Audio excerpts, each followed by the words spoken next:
If you don't follow world cinema, this Parasite was probably quite the shock to you.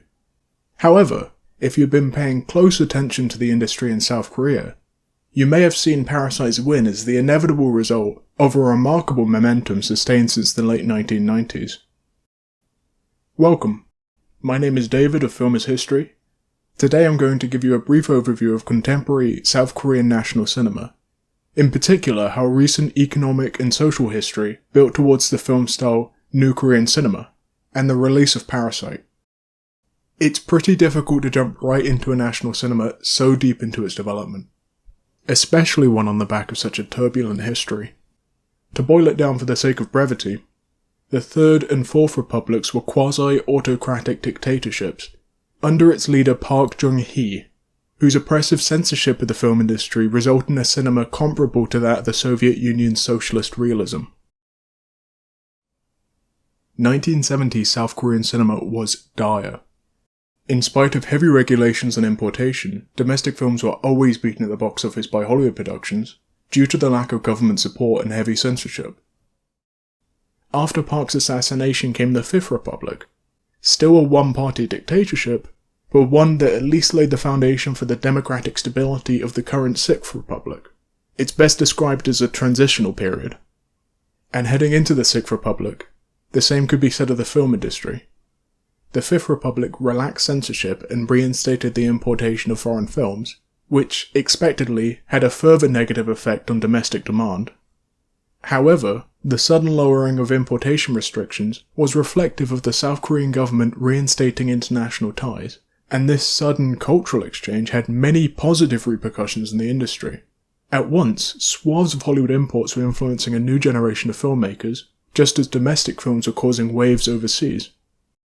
For the first time since the golden age of the 1960s, the industry began garnering recognition at major film festivals. Seoul hosted the Olympics in 1988, both South and North Korea joined the United Nations in 1991. South Korea of this time was rapidly modernizing, with a vision for globalization, and that's reflected in the international attention the film industry was receiving. This global vision led to a historic low in the domestic industry market share, with domestic films representing only 16% of all box office takings in 1993. However, that would change in the coming years as major corporations invested in the industry.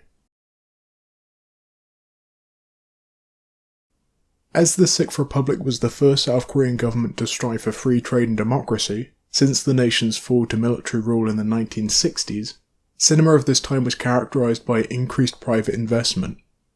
The nation's rapid industrialization since the Second World War, owing to the United States' hand in liberating South Korea from Japanese occupation, and their subsequent role in influencing the nation's economy, resulted in the emergence of a wealthy business-owning class.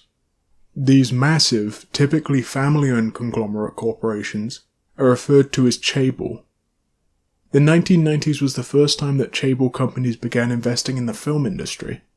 This period began in 1992 with Samsung choosing to distribute Marriage Story, and would intensify following a 1994 meeting of the Presidential Advisory Board on Science and Technology, when President Kim Young-sam encouraged the development of cinema as a new strategic industry, highlighting the fact that Jurassic Park's total revenue was comparable to the foreign sales of Hyundai cars. After this event, the film industry saw a massive wave of investment from chaebol corporations. Though their presence in the industry was short-lived, this period of increased investment afforded higher production value and improved training for young filmmakers, which would see the legacy of chaebol investment persist for the following decades. South Korea were playing a risky game with their economy, as they were an emerging financial power hinged largely on their technology export. Take natural resources or industrial manufacturing like steel or plastics. Those are industries which retain a constant, essentially inherent value, whereas technology necessitates keeping up with the times. This requires continued investment. The likes of Samsung, Hyundai, Kia, LG needed a constant influx of money to stay afloat. Furthermore, and compounding this issue, we know Samsung for their phones, Hyundai for their cars, but due to how large these corporations are in South Korea, they own an incredibly diverse portfolio of industries exclusively within the nation. An illustrative example of which would be the previous discussion on how they all rapidly invested in the film industry and dominated the market. It wouldn't be an exaggeration to say that South Korea needed these companies to function. This delicate house of cards would show its fragility when the Asian financial crisis occurred in 1997. Various chaebol companies couldn't make good on their loans. The South Korean won halved its value against the US dollar. Kia collapsed and were later absorbed by Hyundai. The nation's corporations were offered an international bailout on the condition that they made restructuring measures. A fallout of this period was chaebol's de-investing in the film industry. From the sounds of it, South Korean cinema should have collapsed. But, like a phoenix from the ashes, the film industry actually benefited from being disconnected from the chaebol. The restructuring didn't necessarily mean shutting down subsidiaries or companies. And in fact, many of the production companies which began on the back of President Kim's encouragement are still industry-leading today. The chaebols backing away from the industry benefited these production companies, as they could go into distribution themselves, and as international exports represented so much of the industry, there was a lot of money in distribution.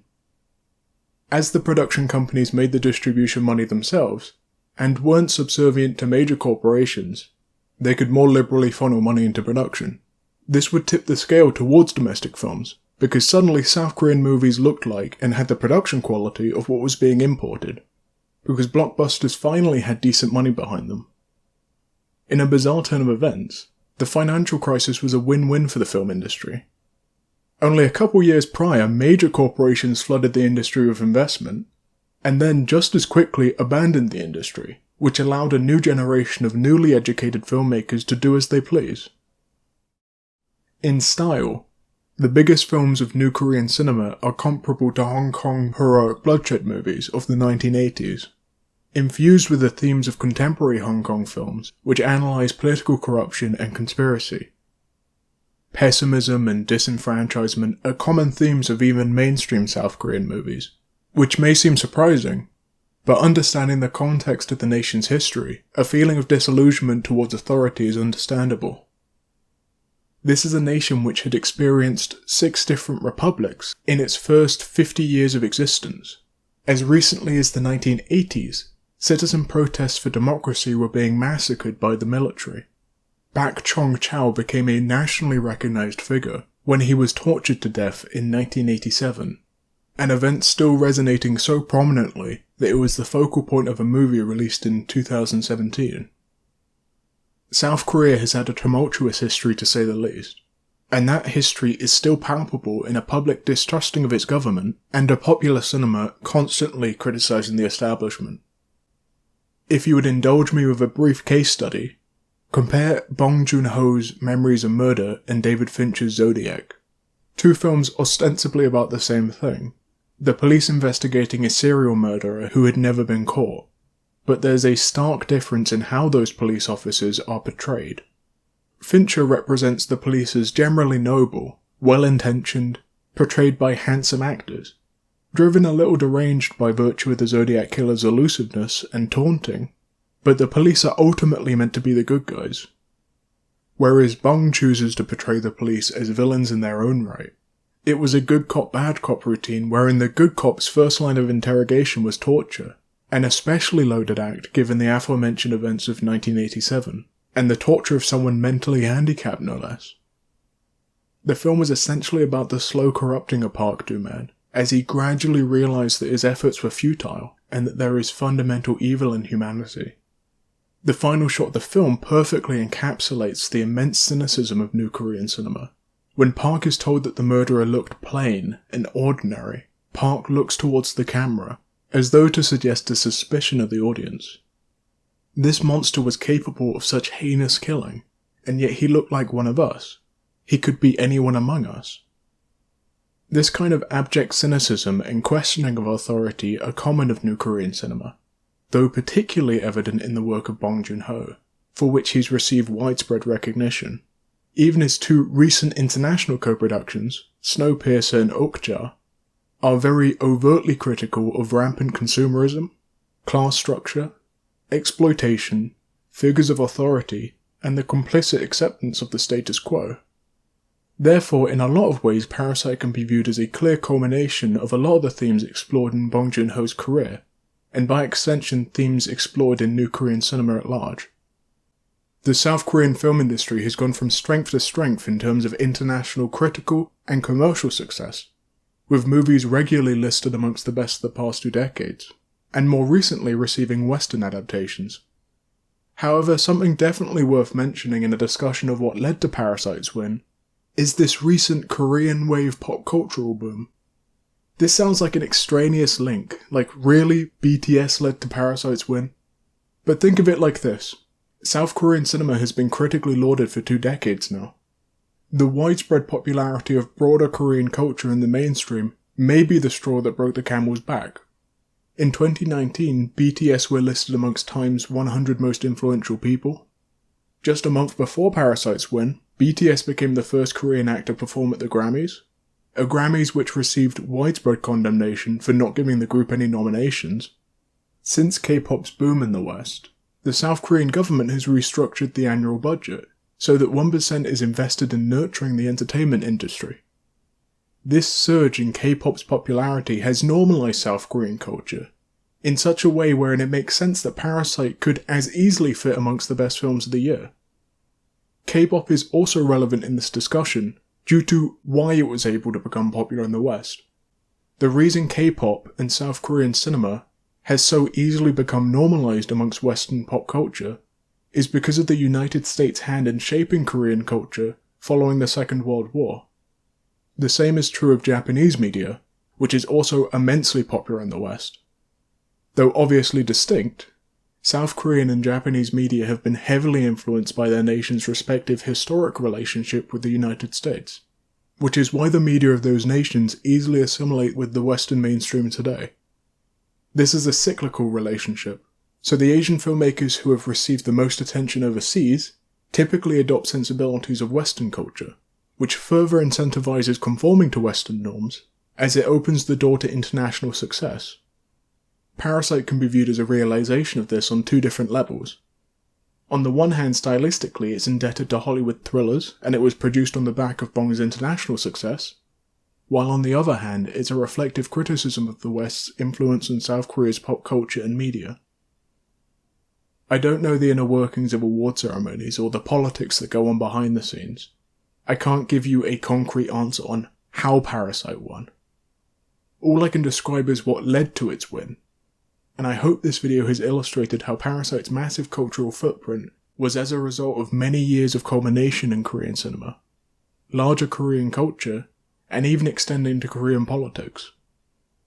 A lot of stars had to align in the build-up to the release of Parasite for it to hit as it did, though equally the film was necessarily shaped by the climate from which it released. It's a significant movie not because it stands out from the rest of new Korean cinema, but exactly because it's so representative of the era. Thank you for watching.